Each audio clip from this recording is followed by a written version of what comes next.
Yes, we are live now. Hello friends, this is Himanshi and welcome to Let's Learn.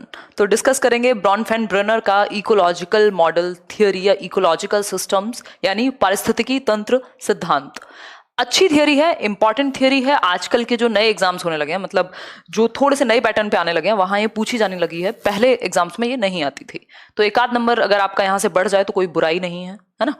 और अब daily class आपकी होगी, मैं भी तबीयत पे ध्यान दे रही हूँ और खतरनाक तरीके से प्रैक्टिस भी करेंगे। कोई टेंशन वाली बात ही नहीं है।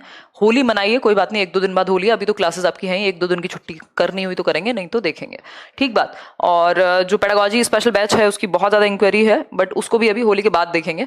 अभी मेरी भी तबीयत थोड़ी ठीक हो जाए तभी उसको स्टार्ट करेंगे, तो टेंशन वाली कोई बात ही नहीं है, ठीक है बात।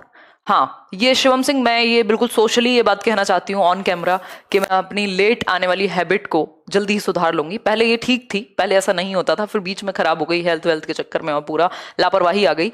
और वो टाइम पे आने वाली हैबिट भी बहुत जल्दी टाइम पे शुरू हो जाया करेगा सेशन। मैंने आज से सोच लिया है कि इसको सुधार लेना है अब, और जब मैं सोच लेती हूँ तो वो मैं कर देती हूँ। खैर, ये सब तो बात चलती रहेगी। सभी को गुड इवनिंग, नमस्कार, राम राम, सत श्री अकाल, अस्सलाम वालेकुम, whatever you feel connected with. आज बड़ी खुशी है अंदर से, पता नहीं किस बात की है बट है, ठीक। तो स्टार्ट करते हैं। और आप लोगों का धन्यवाद, थ्रू आउट आप लोगों ने सपोर्ट किया। मैंने चीज़ें काफ़ी ट्रांसफॉर्म हुई हैं इस बीच। आ जाइए, पहले सारे के सारे ज्वाइन कर लो, कोई दिक्कत नहीं है। ये अभी इंस्टेंटली क्लास लगाई थी तो शायद नोटिफिकेशन ना पहुंचा हो आप लोगों तक, ठीक। चलिए फिर स्टार्ट करते हैं। सभी के लिए है ये, चाहे आप कोई भी एग्जाम की तैयारी कर रहे हैं, ये थियरीज कॉमन है सब जगह। अभी मैं पहले से काफ़ी बेहतर हूँ, थोड़ा टेस्ट वेस्ट कराऊंगी तो पता लगेगा कि क्या चक्कर है, कितना खून बाकी है शरीर में, है ना। खैर, इधर आ जाओ अब। आज का जो थियोरी का नाम है वो है इकोलॉजिकल हिंदी इंग्लिश दोनों में समझेंगे, इकोलॉजिकल मॉडल थियोरी या इकोलॉजिकल सिस्टम थियोरी भी कई लोग इसको कह देते हैं। इकोलॉजिकल मॉडल्स या फिर सिस्टम्स इसका दूसरा नाम है, ठीक। हिंदी में माने तो हम कहेंगे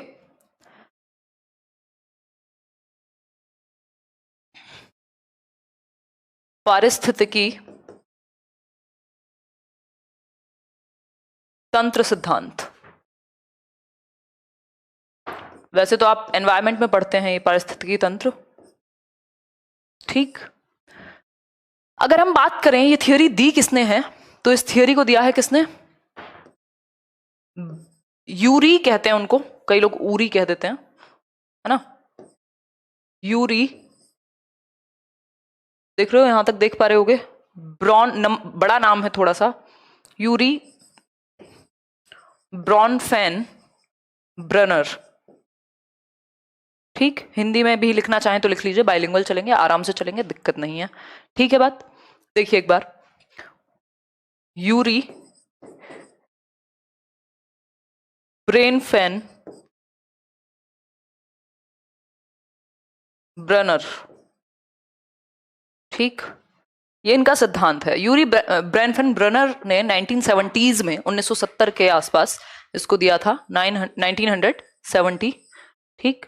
इस सिद्धांत के बारे में उन्होंने बात की कि बेसिकली जो बच्चा है वो डेवलप कैसे होता है, वो खुद यानी एक ऑर्गेनिज्म और उसका एनवायरनमेंट आपस में इंटरेक्ट करते हैं, और कुछ सिस्टम्स हैं उस एनवायरनमेंट में जो प्रभावित करते हैं एक बच्चे के विकास को। इन्होंने कहा कुछ एनवायरनमेंट के कुछ 5 सिस्टम है, 5 लेवल में इन्होंने विभाजित किया, जिसपे हम अभी चर्चा करेंगे। माइक्रो, मीजो, एक्सो, मैक्रो, देन क्रोनो, ये कुछ 5 सिस्टम है, ठीक है बात। इतनी बात हम सभी को क्लियर है? क्लियर है, बिल्कुल क्लियर है, होनी भी चाहिए, ठीक। तो यूरी ब्रॉनफेन ब्रेनर का सिद्धांत है इकोलॉजिकल मॉडल थियोरी या इकोलॉजिकल सिस्टम्स, पारिस्थितिकी तंत्र सिद्धांत। क्लियर बात? बिल्कुल क्लियर है। आगे बढ़ेंगे। अगर हम बात करें तो ये जो व्यक्ति हैं, कहते हैं ऑर्गेनिज्म यानी जो जीव है, विकास कैसे होगा? जो ऑर्गेनिज्म है या जीव है वो किसके साथ इंटरेक्ट करेगा, यानी अंतः क्रिया करेगा, घुलेगा मिलेगा, बातचीत करेगा, अंतः क्रिया करेगा किसके साथ? ऑर्गेनिज्म इंटरेक्ट करेगा किसके साथ? एनवायरनमेंट के साथ, यानी अपने पर्यावरण के साथ। क्या समझे? सही समझे या नहीं समझे? पर्यावरण के साथ, ठीक। अपने एनवायरनमेंट के साथ क्या करेगा, इंटरेक्ट करेगा, और ऐसे ही वो डेवलप होगा, इस फॉर्म में वो डेवलप होगा। और इसी इंटरेक्शन को ऑर्गेनिज्म के एनवायरनमेंट के साथ इकोलॉजी या इकोलॉजिकल मॉडल हम कह दे रहे हैं, या पारिस्थितिकी कह दे रहे हैं, पारिस्थितिकी। इसको दिया है, ये जो वर्ड है इकोलॉजी, इसको 1869 यानी 1869 के अंदर बहुत ही फेमस व्यक्ति हैं, आपने कभी ईवीएस पढ़ा होगा तो इनका नाम आपको पता होगा, अर्नेस्ट हैकल। ये जो वर्ड है इकोलॉजी, इसको दिया है अर्नेस्ट हैकल। ठीक, हिंदी में लिखना चाहें तो अर्नेस्ट हैकल, या हीकल भी कह देते हैं कई लोग। ठीक, ये बात क्लियर है, सभी को क्लियर होनी चाहिए, नहीं हो तो कर लीजिए। इंग्लिश पेडागोजी की भी एक क्लास में ले लूंगी, जिसमें हम लगभग जो भी इंपॉर्टेंट चीजें हैं, आई थिंक परसों मैं कोशिश करती हूँ इंग्लिश पेडागोजी के लिए, जो लोग रीड की तैयारी कर रहे हैं या किसी भी ऐसे एग्जाम की जहां पर भी इंग्लिश पेडागोजी पूछी जाती है। ठीक, और लाइक शेयर करते रहो यार एनर्जी से। क्या दिक्कत, कहाँ परेशानी आ रही है? कोई दुख परेशानी, कोई दर्द बाकी हो तो बता दीजिए, यहां तक की बात को समझने में, है ना, आपके जीवन में नहीं, यहां तक की बात समझने में हो तो बता दीजिए। ऑर्गेनिज्म यानी जो जीव है, जो व्यक्ति है, जो पर्सन है, उसका इंटरेक्शन अपने एनवायरनमेंट के साथ होगा, इसी से बच्चा या व्यक्ति डेवलप करेगा। ये उसका डेवलपमेंट कहां से होगा, ऐसा कह रहे हैं यूरी ब्रॉनफेन-ब्रेनर कि जो ऑर्गेनिज्म है, जब वो अपने एनवायरनमेंट में इंटरेक्ट करता है और एनवायरनमेंट के कुछ लेवल्स हैं, कुछ स्तर हैं, इनसे ही उसका विकास होगा। और इस पूरे प्रोसेस को इकोलॉजी कहा है। इकोलॉजी जो वर्ड है उसको 1869 में अर्नेस्ट हैकल ने दिया था। क्लियर हुई ये बात या नहीं? बिल्कुल सीटेड वाले देख सकते हैं, कोई समस्या नहीं है, सोशलाइजेशन या डेवलपमेंट से जुड़ी हुई थियरी है, कोई दिक्कत इस बात पे होनी ही नहीं चाहिए।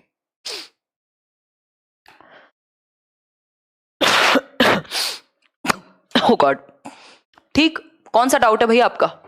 आगे बढ़ेंगे नेक्स्ट पॉइंट की तरफ। तो अभी तक हमने सिर्फ 2 बातें समझी हैं, कुछ नया समझा ही नहीं है। यूरी ब्रॉनफेन-ब्रेनर का जो ये सिद्धांत है, यूरी ब्रॉनफेन-ब्रेनर सिद्धांत क्या है? इकोलॉजिकल सिस्टम्स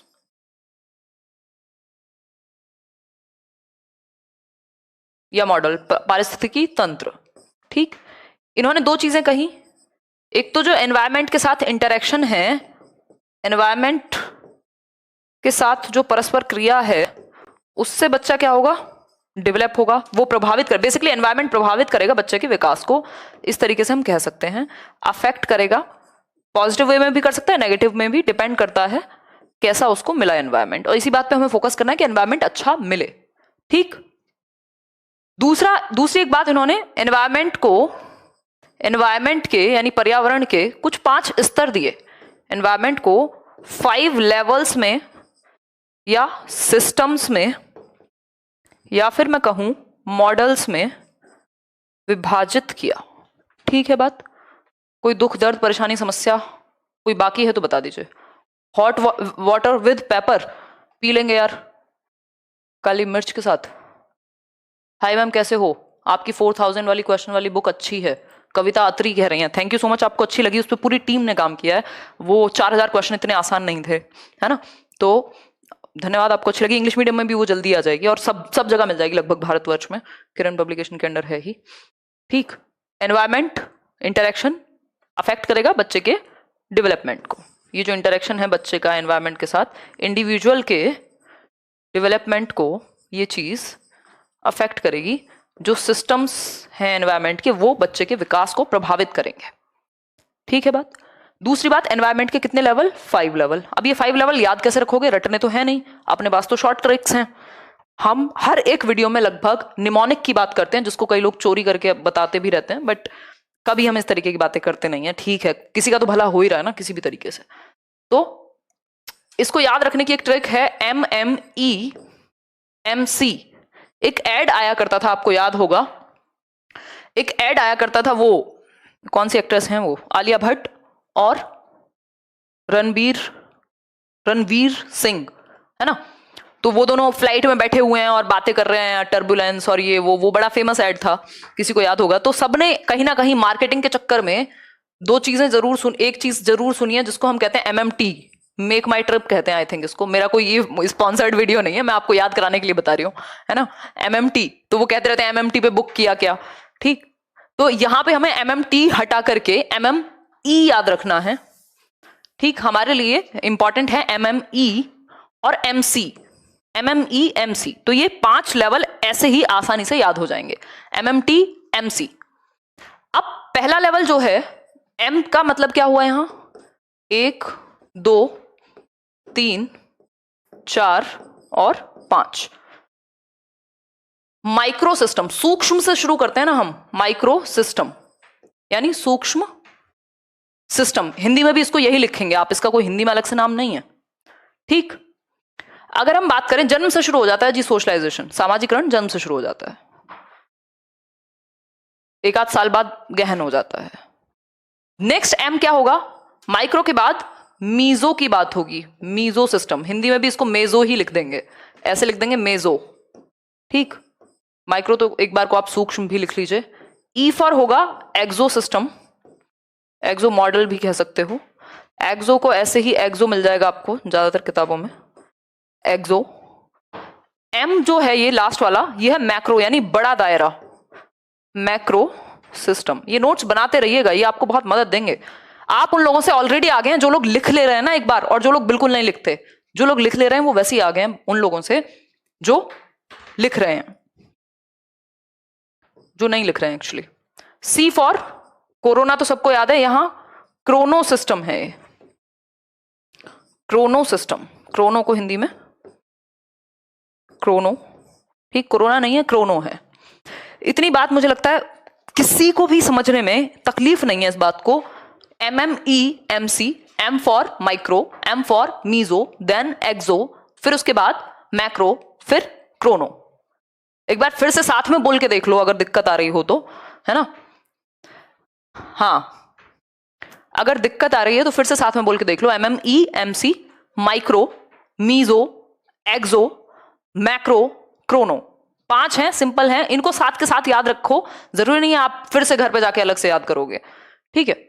हिंदी में भी ऐसे ही लिखे जाएंगे, इनका कोई अलग से नाम नहीं है, मैक्रो को मैक्रो लिख लोगे, अभी मैं बताऊंगी एक एक, ठीक। हिंदी में भी ऐसे ही लिखोगे। स्क्रीनशॉट लेना है ले सकते हो, वैसे मैं तो स्क्रीनशॉट से ज्यादा विश्वास इस बात में रखूंगी कि आप देख करके लिखें, चाहे दोबारा वीडियो देख लीजिए, ठीक। आगे बढ़ेंगे, मंडल लिख लो भाई, सिस्टम को मंडल लिख लो, उससे क्या फर्क पड़ जाएगा, ठीक। ये थ्योरी आप इंग्लिश में याद रखेंगे तो ज्यादा भलाई है आपकी।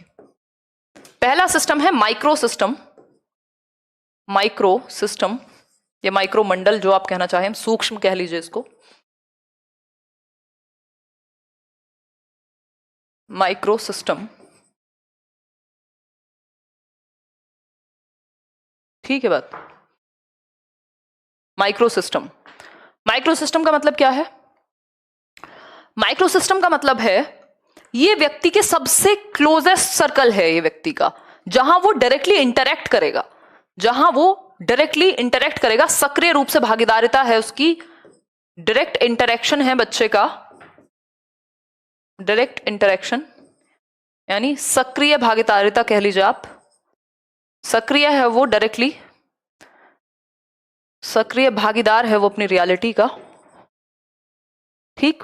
कैसे, मान लीजिए ये है एक पर्सन, ये क्या है पर्सन, जिसको आप बच्चा मान लीजिए, चाइल्ड मान लीजिए, जो आपका मन करे, उससे डायरेक्टली कौन कौन रिलेटेड है उसके माइक्रो सिस्टम में, उसके पेरेंट्स, सिबलिंग्स,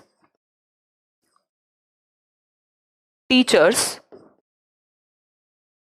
उसके पीयर्स, नेबर्स यानी आस पड़ोसी, पीयर्स होते हैं साथी जो उसकी उम्र के लोग हैं, ठीक, क्लासमेट्स भी हो सकते हैं ये, ठीक। क्लियर हो गई बात, कोई दिक्कत परेशानी दुख दर्द बाकी हो तो बता दीजिए, सब खत्म कर दिया जाएगा आज, है ना। तो डायरेक्ट इंटरेक्शन है बच्चे का माइक्रो सिस्टम में, जहां उसके पेरेंट्स हैं, उसके सिबलिंग्स हैं, टीचर्स हैं, पीयर्स हैं और नेबर्स हैं। ये बात क्लियर है या नहीं है, बताइए। अरे थैंक यू, इतनी बात क्लियर, कोई दर्द नहीं है, कोई दुख नहीं है, ठीक।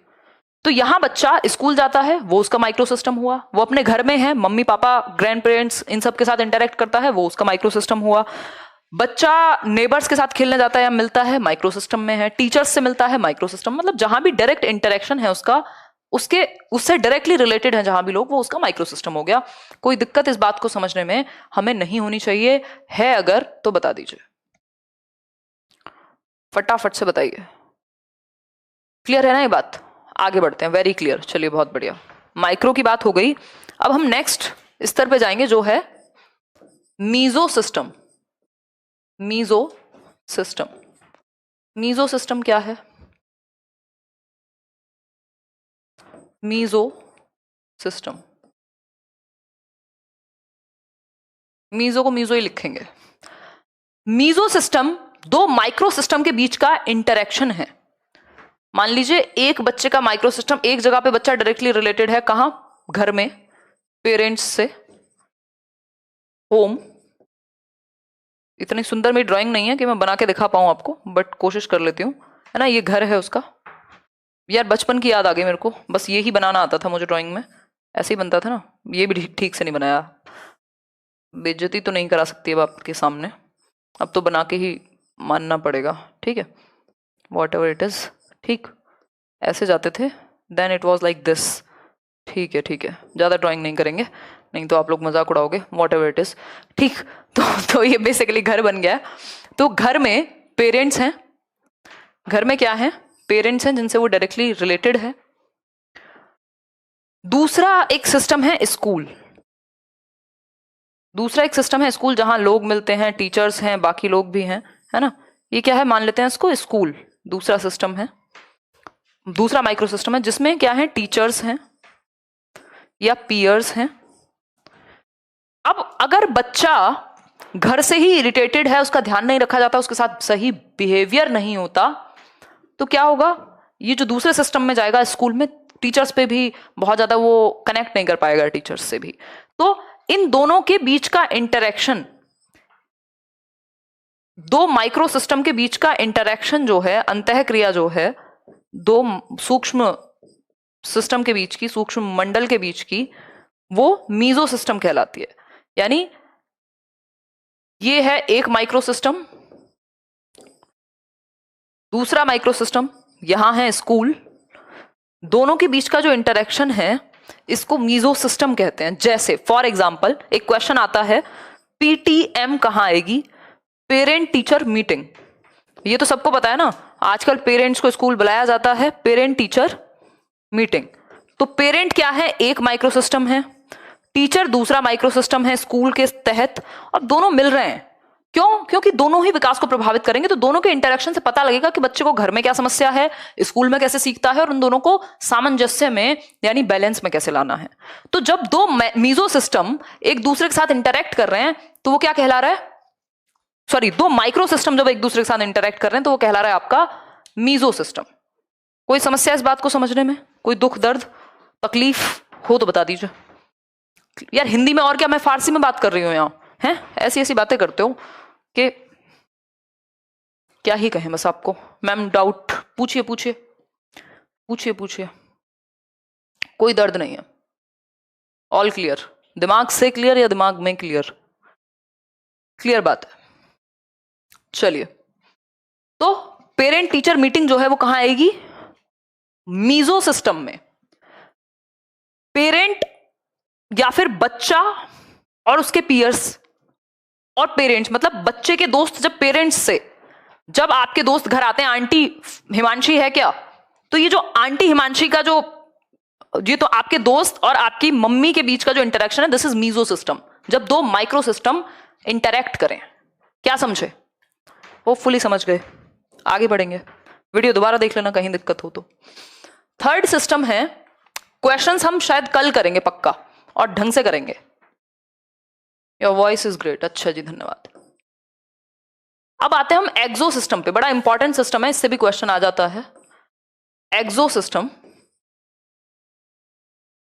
एक्सो सिस्टम की यदि हम बात करें, एक्सो सिस्टम, ठीक, एक्सो सिस्टम क्या है? देखो माइक्रो सिस्टम और मीजो सिस्टम, बच्चा था दोनों जगह, बच्चे के आसपास के पेरेंट्स थे। अब यहां उसका डायरेक्ट इंटरेक्शन नहीं है, ये इनडायरेक्टली अप्रत्यक्ष रूप से, जहां बच्चा सक्रिय नहीं है, निष्क्रिय है, इनडायरेक्ट यानी अप्रत्यक्ष रूप से प्रभावित करेगा बच्चे को, अप्रत्यक्ष रूप से प्रभावित करेगा बच्चे के विकास को या बच्चे को। ठीक, किसको? बच्चे को, चाइल्ड को, अप्रत्यक्ष रूप से, डायरेक्टली नहीं। क्या हो सकती हैं ऐसी चीजें? आपका पेरेंट का वर्क प्लेस हो सकता है, जहां आपके माँ बाप काम करते हैं, आप तो नहीं जाते वहां, लेकिन जब जो डैडी हैं या जो पिता हैं, जो फादर हैं, वो घर आते हैं और इरिटेटेड हैं। क्यों? क्योंकि बॉस ने आज कुछ कह दिया या कोई काम पूरा नहीं हो पाया, कोई सक्सेस मिल गई तो बहुत खुशी है, वो चीज भी प्रभावित करेगी, कोई दुख है तो वो भी प्रभावित करेगा। बच्चा खुद नहीं जा रहा उनके ऑफिस में, बट वो प्रभावित हो रहा है ना। तो जो वर्क प्लेस है पेरेंट्स का, वर्क प्लेस ऑफ पेरेंट्स, ठीक, इवन जो ट्रांसफर्स हैं, मान लीजिए ट्रांसफर बच्चे का तो नहीं हुआ, transfer of a parent, transfer of a parent, बच्चे का तो ट्रांसफर नहीं हुआ, उसके माँ बाप का हो गया। अब उसकी तो जगह बदल गई ना, उसकी तो दुनिया बदल गई, स्कूल भी बदलेगा, शहर भी बदलेगा, जबकि उसके साथ डायरेक्टली नहीं हुई ये चीज, लेकिन इनडायरेक्टली हुई, माँ बाप के साथ हुई। क्लियर है बात? मेक अ वीडियो ऑन, आज कमेंट सेक्शन में बताना किस किस की क्या क्या ख्वाहिश है, मैं एक बार देखूंगी।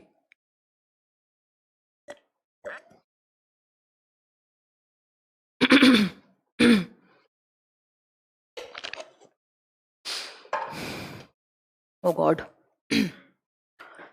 बिल्कुल मीडिया इसी में आएगा।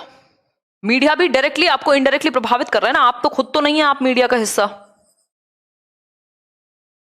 ठीक, क्लियर है बात?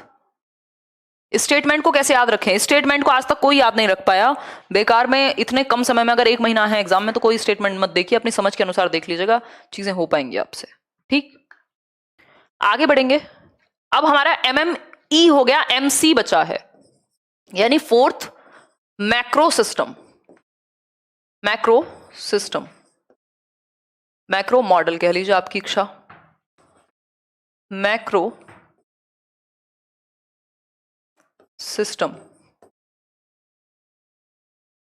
ठीक है बात? क्या है मैक्रो सिस्टम? ये कौन रेड इमोजी भेज रहा है? किसको गुस्सा आ गया?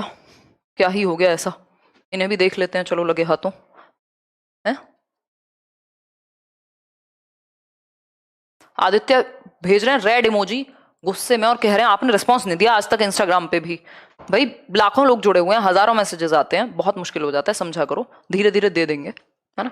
देखो, मैक्रो सिस्टम की यदि हम बात करें तो मैक्रो सिस्टम है आपके कल्चर से रिलेटेड, यानी आपकी संस्कृति से रिलेटेड, आप किस कल्चर से बिलोंग करते हैं, किस रेस से आप बिलोंग करते हैं, ये सारी चीजें कल्चर, रेस, जेंडर, नहीं जेंडर तो पर्सनल फैक्टर्स में आ जाएगा, रेस, कास्ट, ये सब जो हैं ये आएंगे कहां? मैक्रो सिस्टम में। इवन जो आपके लॉज हैं, जो नियम कानून हैं, नियम कानून हैं, जिस देश में आप रह रहे हैं वहां की स्थिति क्या है, सामाजिक, आपकी आर्थिक स्थिति क्या है, जो आपका आर्थिक स्थिति को क्या कहते हैं यार इंग्लिश में? दिमाग देखो कितना स्लो साबुन हो रहा है मेरा, बताना यार, एक बार कमेंट करो जल्दी, दिमाग चल नहीं रहा, मैं ज्यादा जोर नहीं डालना चाहती, कहीं हैंग हो गया तो। जल्दी बताओ फटाफट से। फाइनेंशियल स्टेटस और समथिंग, इकोनॉमी, हाँ इकोनॉमिक स्टेटस कहते हैं, एग्जैक्ट वर्ड जो है वो इकोनॉमिक स्टेटस है। आपका इकोनॉमिक स्टेटस यानी आर्थिक स्थिति, आपकी आर्थिक स्थिति, आप किस क्लास से बिलोंग करते हैं, लोअर मिडिल क्लास हैं, भाई आपको तो मौका भी नहीं मिल पाएगा अगर आप बहुत ही ज्यादा निम्न स्तर की स्थिति है तो। आपको ये फोन मिल पा रहा है जिसके थ्रू आप मुझे देख पा रहे हैं, ये भी प्रिविलेज है अपने आप में, ठीक है। तो इकोनॉमिक स्टेटस, आपके लॉज, नियम कानून क्या हैं देश में या जगह पर, जिस भी जगह में आप रहते हैं, रेस, किस कास्ट से आप बिलोंग करते हैं वो भी प्रभावित करेगा, कल्चर, आपकी संस्कृति जो है वो भी प्रभावित करेगी। तो ये सब मैक्रो सिस्टम में आते हैं। ठीक, अब आएगा आपका पांचवा और last, Chrono system. Chrono system, Chrono system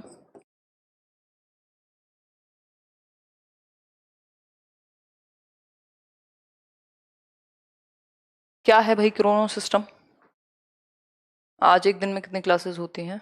आपकी एक दिन में कितनी क्लासेस होती हैं? 3 से 4, आजकल कम है, मैंने एक प्लेटफॉर्म छोड़ दिया, मैं थोड़ा सा सुकून में हूँ। पहले ज़्यादा होती थी, 6-6, 7-7 भी हो जाती थी, आजकल तबीयत भी ढीली है थोड़ी। देखिए, नहीं, यूट्यूब पे एक ही क्लास होती है, वो अलग अलग बैचेस की क्लास हैं फिर करियर विल पे, देखियो बढ़ा देंगे यहाँ भी जब जरूरत लगेगी। क्रोनो सिस्टम की यदि हम बात करें तो क्रोनो सिस्टम बात करता है एक लंबे समय में, हिस्टोरिकल पर्सपेक्टिव में जो चेंजेस आए हैं, हिस्टोरिकल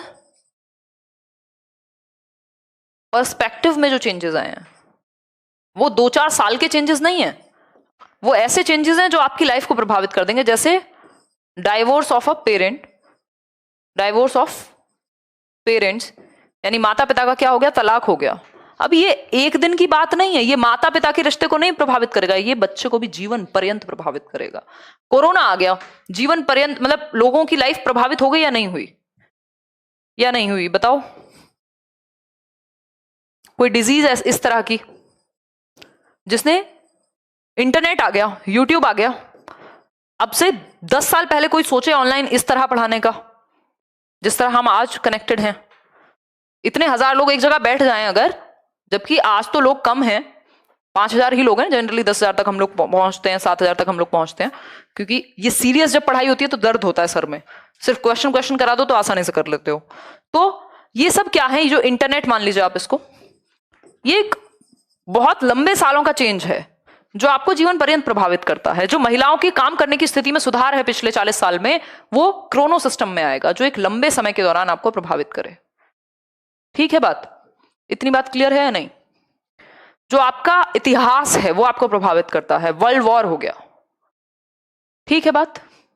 ये बात क्लियर हो गई या कोई समस्या, परेशानी, कोई दर्द, दुख बाकी है? बताइए यार, मुझसे क्यों पूछ रहे हो कौन सा कैसा चैनल है? ये तो आपका अपनी पर्सनल चॉइस होनी चाहिए ना, मैं किसी के बारे में कभी बोलती हूँ और ना ही मुझे कोई शौक है ना, मैं अपनी तरफ से बेस्ट दे सकती हूँ, बाकी तो आप खुद अडल्ट्स हैं सारे, खुद चूज करने की क्षमता रखते हैं। मैं बहुत ही स्पिरिचुअल तरह की इंसान हूँ यहाँ पे, इस मामले में मुझे ज्यादा फर्क नहीं पड़ता दुनिया में क्या हो रहा है, मतलब कौन क्या कह रहा है किसके बारे में, इस वर्ड का मतलब ये है, जहां आपको ठीक लगे वहां पढ़िए, ये आपकी चॉइस है, टाइम वेस्ट मत करिए बट इधर उधर एक दूसरे को कुछ कुछ कह के, उससे कुछ नहीं होने वाला। हिस्टोरिकल पर्सपेक्टिव इसमें आ जाएगा क्रोनो सिस्टम में। क्लियर है बात? क्लियर? कोई दिक्कत परेशानी है किसी को? रिवाइज कराऊं?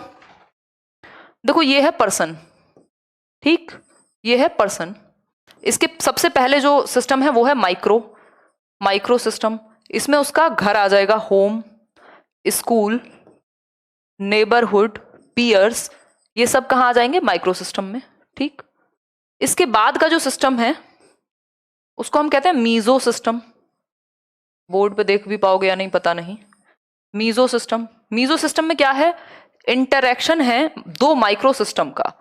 लिख लो, पेरेंट टीचर मीटिंग, यानी घर और स्कूल का माहौल दोनों इंटरैक्ट कर रहे हैं आपस में, क्या हो गया? मीजो हो गया। फिर इसके बाद क्या आता है? एक्सो, जो इनडायरेक्टली अफेक्ट करेगा। एक्सो इनडायरेक्टली क्या हो सकता है? ये ट्रांसफर हो गया, या माँ बाप का काम करने की जगह, कार्य स्थल, माता पिता का। ठीक है बात? आगे बढ़े, देखिए नेक्स्ट है मैक्रो। जो लॉज हैं आपके आसपास, जो लॉज हैं, मेरी ड्राइंग पे मत जाइएगा, बहुत ही गंदी है, लॉज हैं या सोशल हिस्टोरिकल पर्सपेक्टिव है सोसाइटी का, कल्चर जो है आपका, आपके लॉज, कल्चर, जो संस्कृति है, जिस संस्कृति में आप रहते हैं, भारत में रहते हैं, नाइजीरिया में रहते हैं, अमेरिका में रहते हैं, तो आपका कल्चर भी आपको प्रभावित करेगा। देन आपका नेक्स्ट चीज है जो कि लास्ट भी है यहां पर, that is Chrono system. Chrono क्या है? जो लंबे समय में आने वाले हिस्टोरिकल चेंजेस हैं, कोई बीमारी या कोई ऐसा बदलाव आ गया जो जीवन पर्यंत प्रभावित करेगा, जैसे डाइवोर्स भी हो सकता है। ठीक, इतनी सी बात है। क्यों कहूं आगे की लाइन? इतनी बात क्लियर है? कोई दिक्कत परेशानी दुख दर्द हो तो बता दीजिए। डिसलाइक वालों को कुछ नहीं कहेंगे, उनको भी अधिकार है, स्वतंत्रता का अधिकार है सबको इस देश में, है ना। अपने जीवन पे फोकस कीजिए, कुछ नहीं होगा इन बातों से। ठीक है, क्या सीडीपी स्पेशल के बारे में कौन क्या बात कर रहा है? अब आज की थियरी इतनी थी, इसको रिवाइज कीजिएगा, नोट्स बनाइएगा और तसल्ली से पढ़िएगा। जो लोग तसल्ली से पढ़ेंगे उनका सिलेक्शन भी होगा और उनको लेट्स लर्न पे बुलाएंगे भी फिर इंटरव्यू के लिए। ठीक है, तो फोकस पढ़ाई पे कीजिए। सीडीपी स्पेशल क्लास वाले भी नोट्स बनाएं। पीहू, ये तो आपकी इच्छा है, वहां तो नोट्स मिलेंगे ही आपको, हिंदी इंग्लिश में दोनों में मिलेंगे, बट ये तो आपकी इच्छा है। ये तो मैं आपको रिवीजन के तौर पे, जिसको आप आसानी से कम शब्दों में लिख सको। नोट्स का मतलब ही है बहुत छोटे फॉर्म में। ठीक, चलिए फिर आज के लिए इतना ही। कोई बात हो, कोई भी आपके मन में इच्छा हो, कमेंट सेक्शन में बता दीजिएगा। इस सेशन के बाद मैं जरूर पढ़ूंगी आज के कमेंट, बहुत दिन से कमेंट नहीं पढ़े। Take care. और दूसरे चैनल हिमांशी सिंह पे भी कुछ वीडियोस इंटरेस्टिंग आपको देखने को मिलती रहेंगी। ठीक, bye bye, good night. Like share subscribe कर दीजिएगा अगर सेशन पसंद आया हो, एग्जाम में तो हेल्प